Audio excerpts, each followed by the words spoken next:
పెహల్గాం ఉగ్రదాడి నేపథ్యంలో జమ్మూ కాశ్మీర్లో సైన్యం సర్చ్ ఆపరేషన్ చేపట్టారు. భద్రతా బలగాలు ప్రస్తుతం బీజ్ బెహార్, తరల్ ప్రాంతంలో కోంబింగ్ చేస్తున్నారు. ఇందులో భాగంగా జమ్మూ కాశ్మీర్లో లోకల్ టెర్రరిస్టుల నివాసాలపై దాడి చేస్తున్నారు. జమ్మూ కాశ్మీర్లోని బందీపూర్ జిల్లాలో ఎన్కౌంటర్ చేశారు. ఉగ్రవాదులు నక్కి ఉన్న సమాచారంతో కుల్నూర్, బాజీపూర్ లో కార్డన్ సర్చ్ ఆపరేషన్ చేపట్టారు. జమ్మూ కాశ్మీర్లోని పుల్వామా జిల్లాలోని మోగుమా ప్రాంతంలో ఓ ఉగ్రవాది ఇంటిని సైన్యం గుర్తించారు.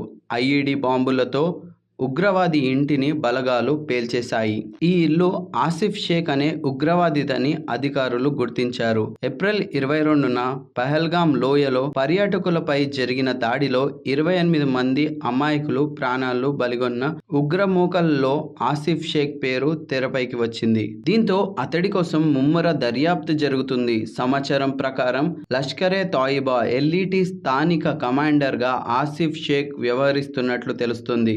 పోలీసుల వర్గాల సమాచారం ప్రకారం భద్రతా దళాలు ఆ ప్రాంతంలో తనిఖీ నిర్వహిస్తున్నప్పుడు ఆ ప్రాంతంలో కొన్ని అనుమానాస్పద వస్తువులను గమనించారు. ప్రమాదాన్ని గుర్తించిన సిబ్బంది వెంటనే ఆ ప్రదేశం నుంచి వెనక్కి వెళ్లి ఆ తర్వాత కొద్దిసేపటికే భారీ పేలుడుతో ఇంటిని ధ్వంసం చేశారు. దీంతో ఇల్లు పూర్తిగా ధ్వంసమైంది. అయితే పేలుడికి సంబంధించి ఖచ్చితమైన వివరాలు ఇంకా అధికారికంగా వెల్లడించలేదు. ధ్వంసం చేసిన ఇంట్లో పేలుడు పదార్థాలు ఉన్నట్లు ప్రాథమిక సమాచారం అందినట్లు ఓ పోలీస్ అధికారి తెలిపారు. పెహల్గాంలో జరిగిన పాశమిక ఉగ్రవాద దాడిలో పాల్గొన్న ఉగ్రవాదులు మొత్తం 5 నుంచి 7 వరకు ఉండవచ్చని, పాకిస్తాన్లో శిక్షణ పొందిన 2 వచ్చి స్థానిక ఉగ్రవాదుల సంస్థతో ఈ దాడికి పాల్పడ్డారని అధికారులు తెలిపారు. ఘటనా స్థలంలో ప్రత్యక్ష సాక్షుల ప్రకారం బీజ్ బెహార్ నివాస అదిల్ దోహర్ అలియాస్ ఆసిఫ్ షేక్ అనే ఉగ్రవాది కూడా ఉన్నట్లు బయటపడింది. ఈ ఉగ్రవాద దాడిలో పాల్గొన్న అనుమానిత 3 ఉగ్రవాదుల స్కెచ్లను భద్రతా సంస్థలు కూడా విడుదల చేశాయి.